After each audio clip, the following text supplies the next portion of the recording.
And we are live. Good morning, folks.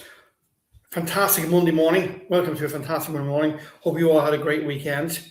If you're working for yourself, I hope you had some time to rest your head and get thoughts together in your head for today being Monday. The weather outside looks fantastic. That is actually a very bright morning. I'm looking out the window here. And I keep saying we start this show on the 6th of January, and every morning it's got brighter and brighter, which is fantastic, which is absolutely fantastic. So we'll talk about something this morning called skills. And what I want to tell you about it, I'll tell you a short story first of all. My first time I was working on the car ferries, I was what they call a boy.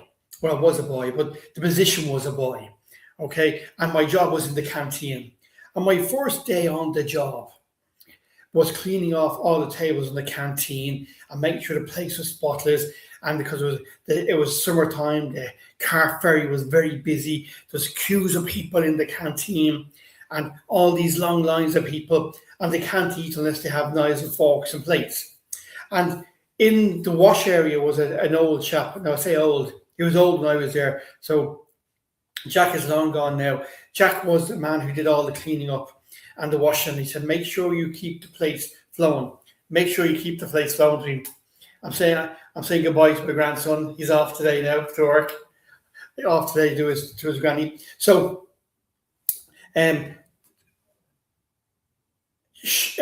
said, Mark, make sure you keep all the plates flowing. Make sure you keep everything coming in. So my first day, the first time I came with all the plates, I had them all stacked up this high, coming in. And I tripped, and all the plates went all over the place. Jack just sat down there and lit up a cigarette. It was a time when you could smoke on board the ships, and you could smoke in the workplace environment. He sat there, and as he sat there, one of the top people in the company came in and started to give out to me about why was I carrying so many plates, and was I not looking where I was going, and you could be sacked for this, all this type of stuff. Then, of course, he asked me my name. And because my father was in charge of the car ferries, as soon as he heard my surname, the conversation changed to, are you okay? Do you feel okay? Is everything okay? Right?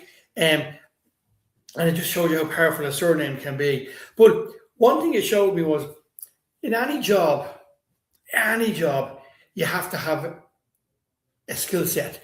You have to have the skills to do it. Now, it doesn't mean when you buy a company or you start your own business, you have to be skilled in that arena. But you have to skill yourself up into that arena. So if you start a payroll company, for argument's sake, you may know nothing at the moment about payroll, but you've realized there's a gap in the market. So you need to find out what are the payroll packages out there for bureaus that you can buy. How do they work? Now, you don't have to know everything about tax and PSI and PAYE, because all these kind of accounting systems do it all for you. And you can hire in that talent. But you need to have the skill set to know what the payroll business is about. Same way if you went into bookkeeping, or you went into advertising, or you went into many things. Because here's the thing, many entrepreneurs start businesses that they were not trained in.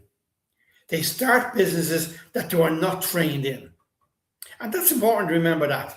But what they do is, one, they skill themselves with knowledge. They find out as much as they can about that business. And then they look at what they know now and where the skill set shortage is in the new business. So what areas do they not want to be expertise in? So taking the payroll bureau for an example, they don't want to be an expert in tax. They don't want to be an expert in knowing why the PSI, the PAYE, the national insurance, or the auto enrollment in the pension is not working today. What they want to know is that they have the expertise in-house to solve that problem for them. Because what most entrepreneurs are doing is they're out there selling the business. So they will understand the business from a very high level.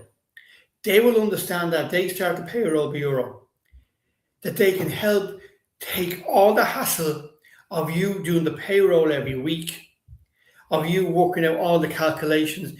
They take that all away from you and they look after it.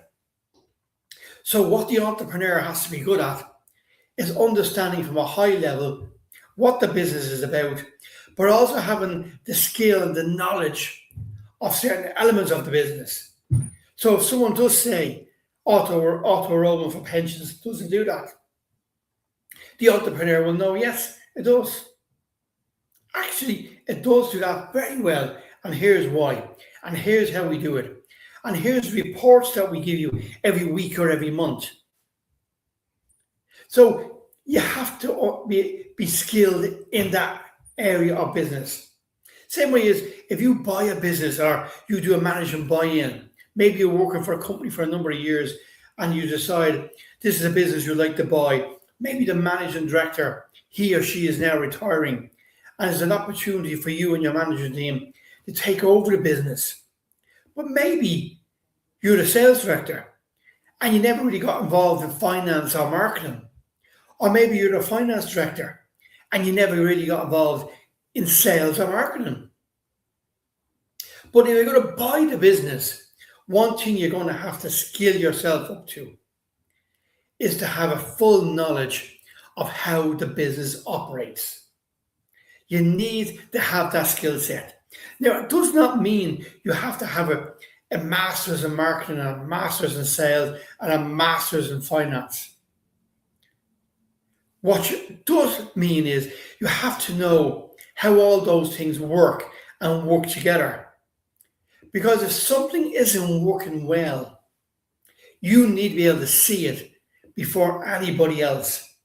So just because you're not trained in finance, you need to be able to realize very early on if the business is not making money, if you're not taking in enough compared to your outgoings, if your marketing spend is too high as a percentage of your overall turnover.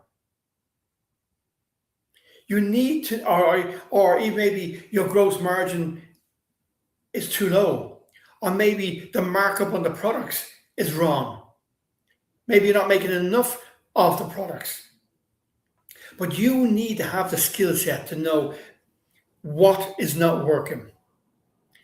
And you need to have the knowledge. So like when I was on the car ferries, working as a boy, cleaning off the canteen tables, I learned very quickly that there's no point in me carrying 50 or 60 plates and then maybe slipping on the floor as the ship rolls and breaking all the plates. I learned that the skill set I needed was to keep my eyes open. And as someone got up to leave a table, to go over, clean that table off, take the 4 or 5 or 6 plates and the cups in to get washed by old Jack. My job, I learned very, very quickly, was the skill set was not to wait till loads of tables are dirty and then go in with a stack of plates. No, my skill set was very simple. So I learned what the skill set I needed for that role. And I was very good at it. When I was on, as soon as someone got up off the backsides and left the canteen, that table was spick and span, ready for the next customer, and the plates were gone into Jack to wash them. So I learned my skill set. I learned what I needed to know to do that job. And when you take over a company or when you start a new business, you don't have to come from that industry to run that business. Richard Branson doesn't fly airplanes, but he runs Virgin Airlines. He doesn't drive trains. He probably doesn't know even what's in the engine, what that makes the locomotive go. Do the locomotion. He doesn't know what it takes to make it go. But he still runs Virgin Trains and many other Virgin businesses. But he knows on a very high level what needs to be in place, what skills needs to be in place to make that business work. And that's what having the right skill set is all about. And in today's world now of technology, it's very easy to find out. When I started my first business in the UK, you would call it delivery now. I went around and got 11 restaurants who I could deliver food from in the Chelsea, Kensington area. But I knew the only catering experience I had was working on the car ferries. I had very little, if none, marketing experience. And I had very little sales experience. So very quickly, I had to understand how a business ran. I had to upskill myself, first of all, to sell my idea to bank managers to get my first business loan. Then I had to figure out what do I need, what do I make, what do I put together to tell all these 1 million to 1.5 million people in Chelsea and Kensington what my business did. So I had to develop a booklet.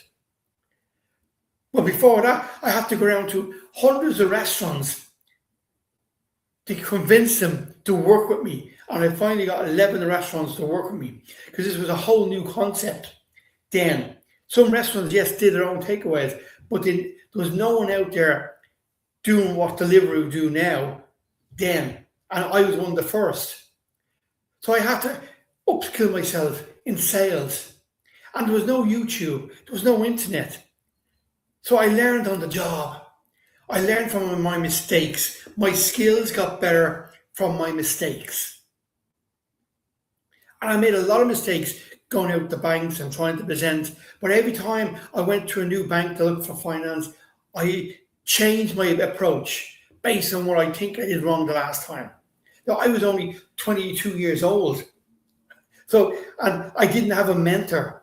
I didn't have someone I could ring up and say, how do you do this? The only experience I had was from working as a waiter on the car ferries, selling to people to get more tips. That's my experience. That's what I had. That was the experience I had. So I skilled myself up by learning and by making mistakes. But nowadays, because of the internet, because of AI, because of YouTube, because of a lot of other resources, you can, if you decide to go into the business because you see a niche in something, but you are not an expert in that business, you can skill yourself up very quickly and then find the people who have the skill to bridge the gap of the skill set that you're missing. It's not that hard. But it's important when you do start your own business, or you take over a business, or you buy a business, that you are aware of all the elements that make that business tick. If you take over a supermarket, maybe you're working for some company that has one or two supermarkets, you don't take it over. You've always been on front of house. You've been the store manager. But you probably have not been involved in credit control, in paying the bills. You probably haven't been involved too heavily in doing deals with suppliers or working with the accountants, or when is the VAT due, or when is the PSI, PAYE due? When is all this stuff due? Who does it for you? You need an accountant. You may need a solicitor. You may need a new shop manager to take over your role while you manage the whole lot. So you have to skill yourself up with that knowledge. Most people are in a lucky position that if you're taking over a business or you're buying a business, you can learn and make a condition that the person who owns the business at the moment stays in the business for a number of months or maybe a year, so that you can learn from them and have a handover where you're learning on the job for the areas that you feel you're weak in. But if you start off a brand new business from the ground up, you won't have that safety net.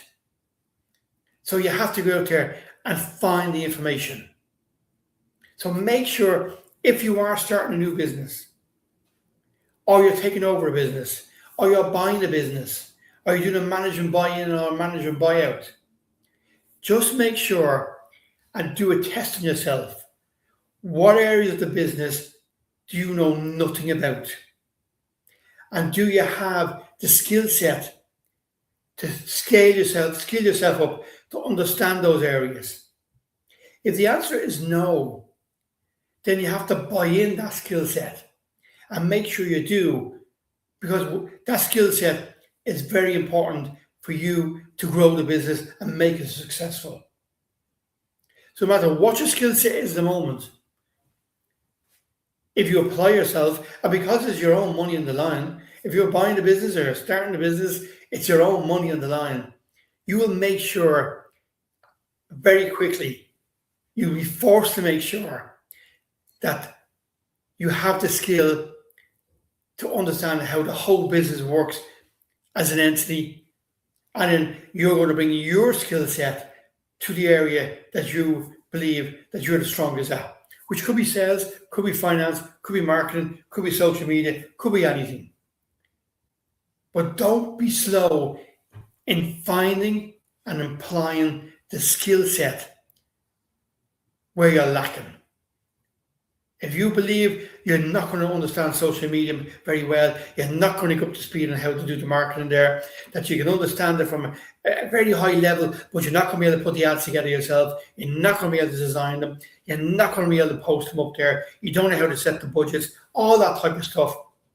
Well, there's loads of companies out there that will sell you that skill set. You just need to know on a high level what type of return you want for your investment in social media. The same in other forms of marketing. Same with sales reps. How many calls you want them to make a day? How many calls do you want them to turn into actual sales? If you're paying them X, how soon do you want them actually covering their own outgoings? There's a lot of information there. I'm not saying buy courses. I'm not saying go out and spend a load of money on different things. There's a lot of free resources out there. There's a lot of books and shops you can read. There's a lot of audiobooks you can listen to upskill yourself. But it's important, extremely important, that you do upskill yourself and make sure you have the skill level needed to run that business. Thanks so much for joining me this morning. My name is Mark Beggs.